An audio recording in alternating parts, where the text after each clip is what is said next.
Salut à tous, c'est Kakit. On se retrouve aujourd'hui pour une nouvelle vidéo et même pour une nouvelle série. On se retrouve donc pour des petits commentaires de game de la Hades Draft League.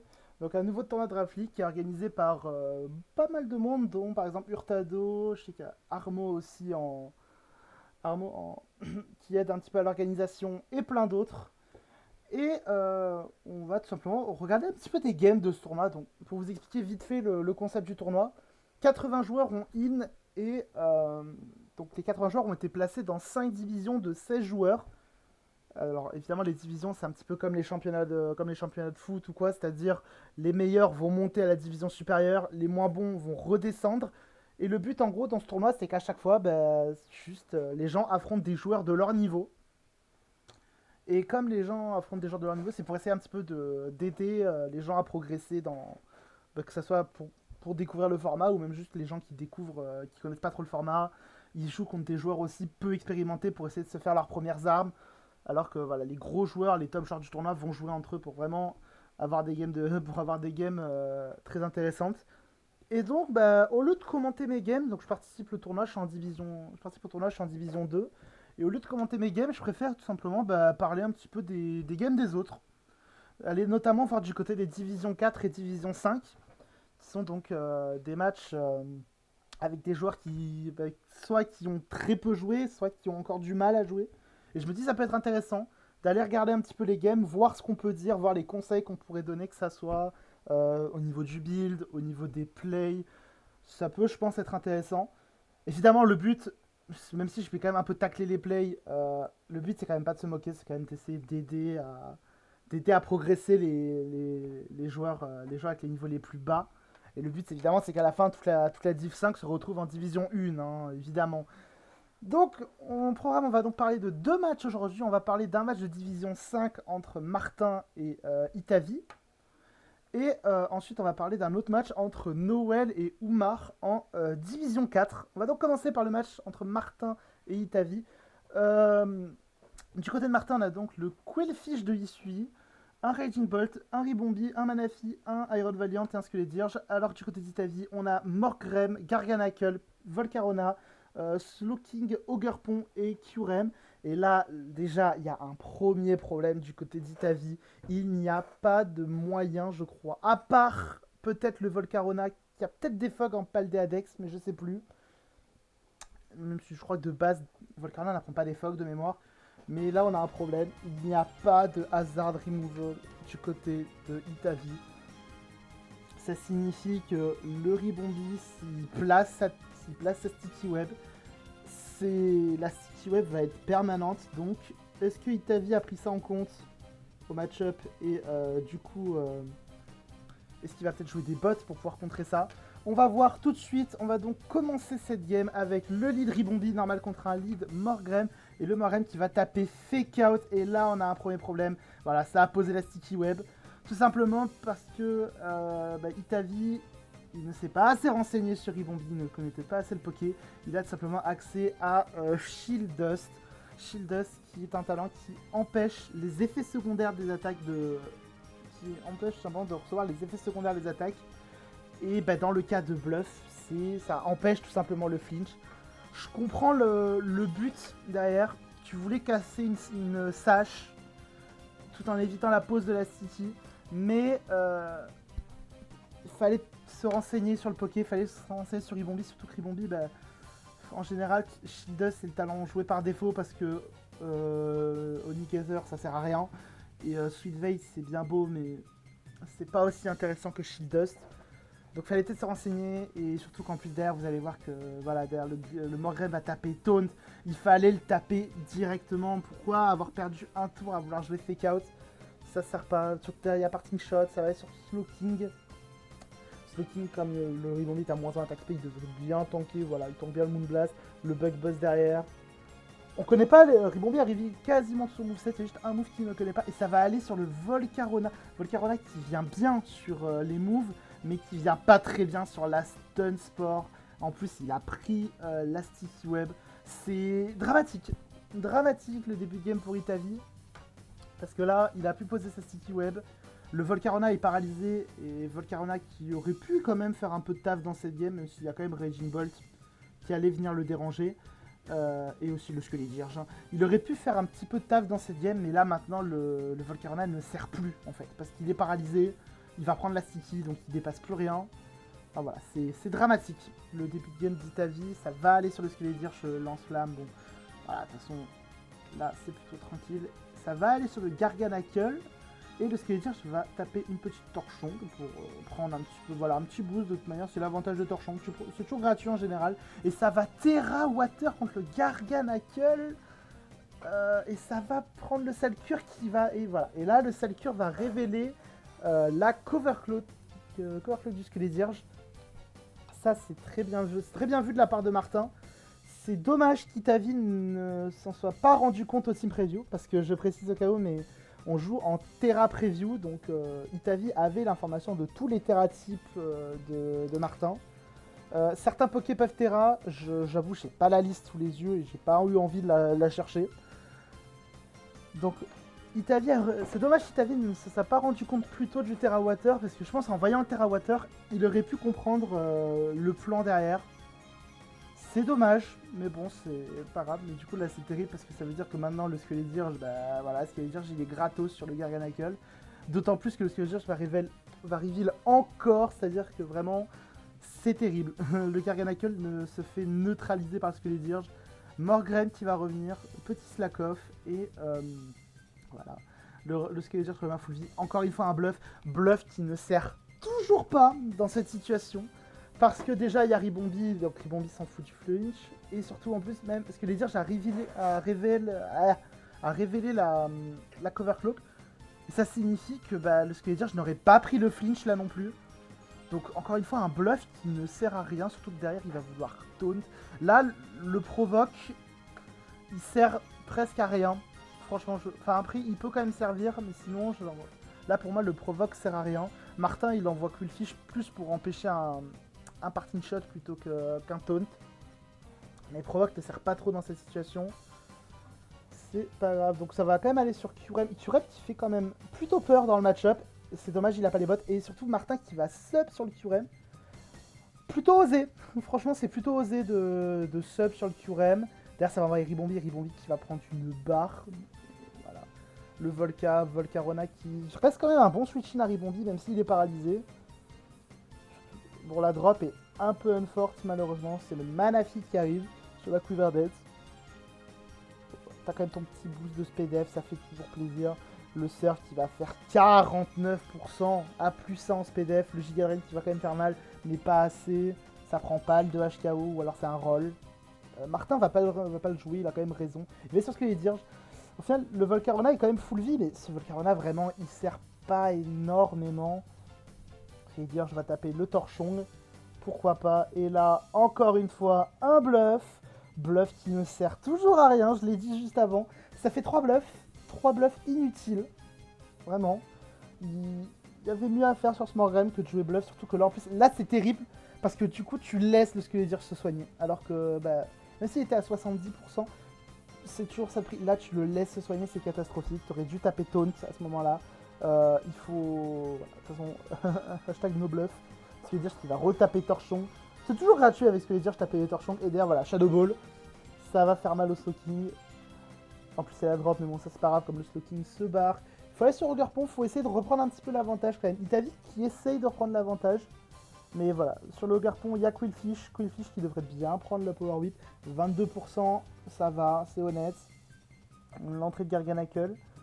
Et en fait, et là on est dans une situation qui est assez compliquée parce que voilà, il y a Garganacle, c'est bien, mais Garganacle c'est un free. Ah ouais, ça aurait pu être un free squelette dirge. Bon, il préfère sac le Ribombi. Tu aurais pu aller sur squelette dirge. Après, t'as pas l'info de ses moves. Donc ça peut se comprendre, mais c'est dommage d'être allé. Voilà. Ça va sur Manaphy. Manaphy, pareil, Manaphy qui met un gros surf. Je pense qu'il fallait peut-être pas rester avec Garganacle. Que maintenant Garganacle pour moi c'est le seul mon qui t'empêche de te faire ouvrir par Raging Bolt. Même si bon, on a le Slowking qui peut potentiellement Terra Grass donc ça peut aider. Mais sinon au-delà de ça, ça peut très vite être compliqué contre Raging Bolt. Le Salcure qui va quand même, voilà, un Salcure qui va réussir, va faire à 25%, c'est pas mal. Mais derrière le Garganacle a quand même pris tarif. Et là c'est le Valiant qui va rentrer sur le Protect encore une fois. C'est... C'est terrible, ta vie. Il y a des moves, il y a Protect, il y a Fake Out, mais ce sont des moves qu'on joue pas pareil entre... on les joue pas de la même manière entre en format Smogon et format DL. Il apprend un peu de la manière brute, hein, parce que là, ce Valiant, il fait extrêmement peur. Surtout que là, regardez, là, on a le Morgrem arrive, il Fake Out, Taunt, Parting Shot. La question, c'est qu'est-ce qu'il a en last? Il a pas screen, il a toujours une potentielle cage éclair, donc c'est pas encore la sauce, mais ça peut très vite être la sauce, surtout si Valiant a une priorité. Ça va aller sur le Volcarona, et le Valiant va taper la Don Slam, et là, ça fait très peur. Je vous le cache pas que ça fait très peur. Sabotage, pas de burn, donc potentiellement un pads du côté de Protective Pads, du côté de Valiant, double sabotage, toujours pas de burn. Possible. Et là, ça va envoyer le Hogarpon. Et Martin va décider de switcher. Alors, je sais pas trop pourquoi il a switché. Moi, je pense que s'il a switché, c'est parce qu'il pensait que le Hogarpon allait Terra à Roche. Si Terra, il prend son boost en def et peut-être qu'il tank le close combat. Mais là, ouais, pour moi, le close combat était plutôt gratuit. C'est dommage. En plus, bon, avec Kajot qui fait quand même très mal. Hein, 36%, ça fait très mal. Je pense quand même, le Valiant était à plus 2. Je pense quand même que le close combat, même à plus 1, le Hogarpon, il allait pas forcément bien le vivre. Donc je comprends pas trop pourquoi il a pas voulu taper maintenant. C'est dommage de pas avoir tapé. Le crunch qui arrive et une nouvelle petite erreur de Martin qui va taper Destiny Bond sur le soin. C'est... voilà. C'est dommage. Tu révèles Destiny Bond, c'est dramatique. Ça aurait pu servir parce qu'en plus vraiment il n'y a pas de boots, d'ailleurs je l'ai pas mentionné, mais il n'y a pas de boots du côté de Italie. Donc franchement, il a décidé de perdre d'autobus contre la Sticky Web, c'est dommage. Le Morgrem qui meurt enfin, Morgrem qui aurait été inutile presque. Mais bon, c'est pas grave. Au moins il y a le. Voilà, donc il y a l'autre, donc il y a l'Hogarpon qui revient, le Power Whip. Et comme Martin a reveal, le Destiny Wound, il allait pas taper Heavy Cudgel. Là c'est dommage parce que vraiment, Martin, là, si tu avais pas tapé avant le Destiny Wound, tu aurais pris le kill sur Hogarpon. Tu aurais pris le kill. Donc franchement c'est dommage. Ça va quand même Terra, le crunch. Ça Terra grâce le crunch du coup pour pas prendre pour pas prendre la faiblesse psy. Enfin la faiblesse du type Dark. Le Garganacle qui revient contre le Quillfish qui va retenter un Destiny Wound et le Garganacle va taper sale cure et mourir du sel.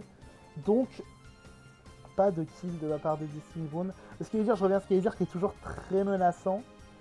Surtout que là bon il y a un torchon encore une fois qui repart. C'est gratuit. En fait, honnêtement, là, on voit le moveset du Skeledier, c'est Torchon, Shadow Ball. Il peut juste spammer les torchons pour setup, et franchement, et là, Garganacle, c'est un nid à setup, en plus avec encore, donc il peut setup comme il veut. Le Hogarpon, il va quand même prendre très cher, mais encore, pourquoi pas. Le Slowking est passé Terra Grass, et le Kyurem, il est sous sticky. Donc franchement, pourquoi pas. Et là, on va avoir encore un problème, c'est que ça va taper Scale Shot.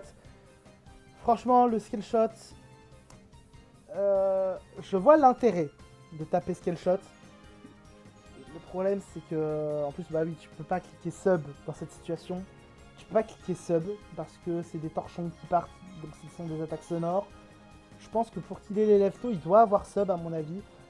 Scale Shot, c'était pas la meilleure idée. Il fallait taper Freeze Ray. Clairement, le Scale Shot, c'était... Je sais même pas pourquoi t'as voulu taper Scale Shot. Parce que tu avais peut-être pas peur de... Enfin, t'avais peur de pas dépasser le Skeledier. Je comprends pas pourquoi il a voulu taper Scale Shot. Autant taper... Enfin, il voulait commencer à essayer de se setup pour dépasser Valiant. Il fallait taper 2 Scale Shots. Tu peux pas taper tes 2 Scale Shots contre le Skeledier qui spam les torchons. Donc franchement, tu aurais dû juste taper, mettre des freeze dry. Surtout qu'en plus là, tu vas voir que bah, en mettant... Tu avais le 2 HKO. Tu avais le 2 HKO sur ce que je veux dire. Donc voilà, il fallait vraiment taper. Et pas chercher à faire un setup avec Skill Shot. Le Hogarpon qui revient. Hogarpon qui va reprendre un kill. Le Manafi qui est envoyé à la mort.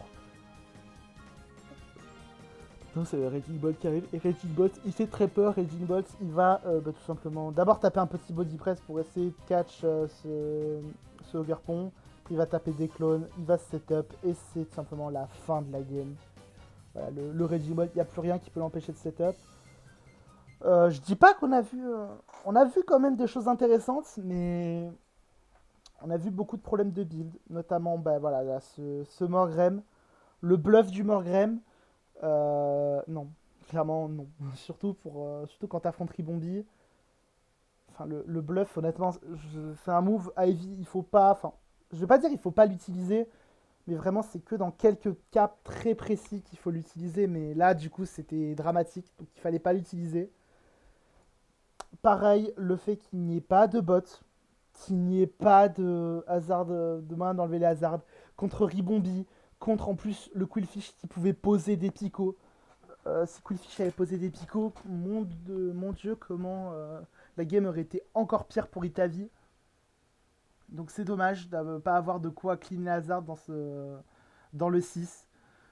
Après, il y avait des choses intéressantes quand même. Par exemple, le Curem avait un très bon match-up. Je veux dire, encore pourquoi pas, mais il fallait pas. Enfin, je vais pas dire qu'il fallait pas juste le shot. J'ai surtout envie de dire il ne fallait pas. Enfin, fallait pas taper skill shot au moment où il a tapé. Parce que bah, ça t'apportait rien. Honnêtement, ça apportait pas grand chose. Dans tous les cas, tu t'aurais pris le kill. Et ça allait pas bien se passer derrière. Parce que derrière, il y avait Valiant. Valiant, d'ailleurs, Valiant, je sais toujours pas pourquoi Valiant il a pas voulu clean avec Valiant. Je pense qu'il pouvait parce que bah, toute la team prenait la City. Et vraiment, il était à plus 2. Il restait quoi? Il restait le Garganacle, il restait tout ça en vie. Franchement, pour moi, le Valiant aurait dû clean la game depuis très longtemps. Pareil, il y avait des petits misplays du côté de Martin avec le Destiny Boon, c'est dommage. Mais bon, ça reste quand même une victoire de Martin. Il y avait des bonnes choses, des choses à revoir. C'est le but. Et donc on va passer au second match entre Noël et Oumar. Donc là, c'est la Div 4. Donc normalement, ça devrait un peu plus jouer au jeu. On va pouvoir voir tout de suite ce que ça donne. On a encore une fois un Quillfish, contre le lead Rinastock. Ça va poser les picots. Le suicide lead du côté de Noël. Donc il n'y a pas d'intimidate. C'est dommage d'ailleurs qu'il n'y ait pas d'intimidate. Je pense quand même que intimidate c'est quand même plus intéressant que point poison. Donc c'est dommage. En plus l'ADR ça va retaper un Destiny Bond pour vraiment confirmer le suicide lead. Le Rico va juste à taper Quiver Dance. Ça suffira. Barbe Barrage qui va faire 30%. Et derrière, hop, le Rico qui prend son kill. Et derrière ça envoie le Frostmoss. Frostmoss Terra, normal parce que. Enfin Terra poison. Mais c'est normal parce que vraiment Frostmoss Terra c'est extrêmement fort. Quiver Dance qui va quand même être copié par le talent danseur du Ricorio. Mais bon, c'est quand même Frostmoss, il a High Scales, donc voilà, les dégâts sont ridicules alors que l'Ice Beam va faire le kill, tout simplement. Ça va le démarrer. Le retour de Reaper.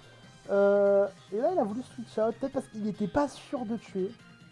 Alors non, je sais aussi pourquoi il n'était pas sûr de tuer, c'est parce que ce Reaper est Terra Water. Donc il n'a pas voulu prendre le risque, et là pour le coup je le comprends. Tu veux pas tenter de 50-50 sur le Terra dès le tour 2. Franchement je comprends. Donc le Klefki ballon qui permet de venir sur le Reaper, ça c'est très good. Le full play qui va faire 20%, ça fait mal. Ça fait mal à l'ego, surtout de voir Reaper qui prend rien sur full play. C'est dommage de pas avoir eu autre chose. C'est dommage peut-être un petit flash quand même ou quoi. Et là le Fairy Lock pour l'empêcher de switch out, mais le Q. Et il a tanké. Et ça c'est dramatique qu'il ait tanké. Et le Nice Rock Blast. Il a retapé un full play, il y a eu le Nice Rock Blast, du coup il va pouvoir vraiment le lock cette fois-ci. Avalanche quand même qui reveal. En anticipant potentiellement un Tornado. Mais bon, comme il a tapé Fairy Lock, il aurait pu juste taper ici. Le Grassnot qui est tanké du côté de. Grassnot qui est tanké quand même du côté de Reaper. Je pense quand même que pour qu'il tank le Grassnot comme ça, pour qu'il prenne vraiment que 30%, je pense qu'il doit être Floodstone ou une connerie comme ça. Parce que, bah, j'avoue, 30% dans la Tornadus, ça fait très peu. Je veux bien, je sais, il a Solid Rock, il a le Terra Water, donc il est plus x4, il prend que x2. Je me dis, ouais, peut-être. Je sais pas, peut-être qu'il fallait autre chose. Peut-être qu'il avait. Voilà, il pensait le tuer, le Tornado, mais c'est dommage du coup. Donc le Metal Burst qui est gratuit, double Grassnot quand même pour tuer. D'autres Floodstone, je pense, sur l'intérieur. Et là, ça envoie Necrozma. Necrozma, c'est chaud à gérer et il faut pas le gérer comme ça. Pourquoi? Parce que Necrozma, c'est assez facile de caler une Weakness Policy avec Armure Prism qui fonctionne comme Solid Rock. Surtout que là, bah, il peut très facilement se setup le Necrozma. Je pense qu'il fallait switch out direct, il fallait pas taper. Et ça va, voilà. Donc malheureusement, ça va activer la Weakness. Donc attention quand même à ce Necrozma. Le Brick Break sur la Chopple. Et ça fait 58%. Donc heureusement d'ailleurs que le Umar a tapé l'ADD, sinon le Chopple, le Click ne tue pas Darkrai à plus 2. Et le Hitran Ballon qui va venir. Umar qui va vouloir se soigner. Et Lava Plume qui va burn d'entrée. C'est triste. C'est triste quand même. Hop. Donc voilà, le Moonlight qui fait quand même. Il essaie quand même de heal un petit peu, mais il peut pas. Il peut pas heal, surtout qu'en plus, le Flash Cannon qui va crit dans la foulée. Ça fait très mal. Franchement, ça fait quand même très mal à Umar. Quand il y a des jours où le jeu ne veut pas. Et quand le jeu il ne veut pas, en général, il va jusqu'au bout. C'est-à-dire, voilà, il va y avoir le miss. Donc le miss Air's Power sur le Hitran. Tout derrière, voilà. Derrière, il y a le Lava Plume qui vient one shot. Par contre, je suis pas fan d'avoir envoyé le Revavroom maintenant. Je suis vraiment pas fan. Parce que je pense que ce Hitran va être très bien investi. Surtout que là, vous allez voir que maintenant, c'est le Goodra qui rentre sur le terrain et le Goodra, il dépasse le Hitran. Il dépasse le Hitran, il tue avec 6. Alors, je connais pas l'item de ce Goodra. Moi, mon hypothèse avec ce qui va suivre, c'est qu'il est Choice. Il doit être sûrement Choice Scarf. Mais s'il est Choice Scarf, je vois pas l'intérêt. Parce que tu dépasses pas les plus grosses menaces adverses. Donc je vois pas l'intérêt d'un Choice dans cette situation. Enfin, d'un Choice Scarf. Il va pas... Enfin, de toute façon, là, vous allez voir. Mais du coup, le Hitran va quand même mourir. Il va mourir du 6. Et du coup, là, c'est dommage d'avoir envoyé le Revavroom à la mort pour rien. Parce que, bah... T'avais juste à envoyer Goodra. Goodra prenait le kill avec Hitran. Enfin, prenait le kill sur Hitran. Et t'avais ton Revavroom qui était encore là, qui était full vie. Et franchement, le Revavroom, il aurait pu servir contre le Frostmoth ou le Torna en fin de game. Donc voilà. Et là, il y a dernière grosse erreur de Umar qui va switch out sur le Lilligant pour taper demi-tour. Je vais être honnête, je sais pas pourquoi il a tapé. Pourquoi il a pas voulu taper Evislam. D'où le fait que je pense qu'il est choice. Parce que là, à ce moment-là, t'as tout intérêt à taper. Evislam. Dans cette situation. Parce que t'as peur potentiellement d'un super power. Mais je pense que Tornade t'as pas assez fort pour one-shot Goodra maintenant. Et toi tu tues avec le Evislam parce qu'en plus le Tornade sera à moins 30 def. Il te reste plus qu'à gérer Frostmoth. Frostmoth ne peut pas setup. Franchement c'est un peu triste de ne pas avoir tapé Evislam maintenant. D'où le fait que je pense qu'il y a un choice. Scarf sur ce Goodra.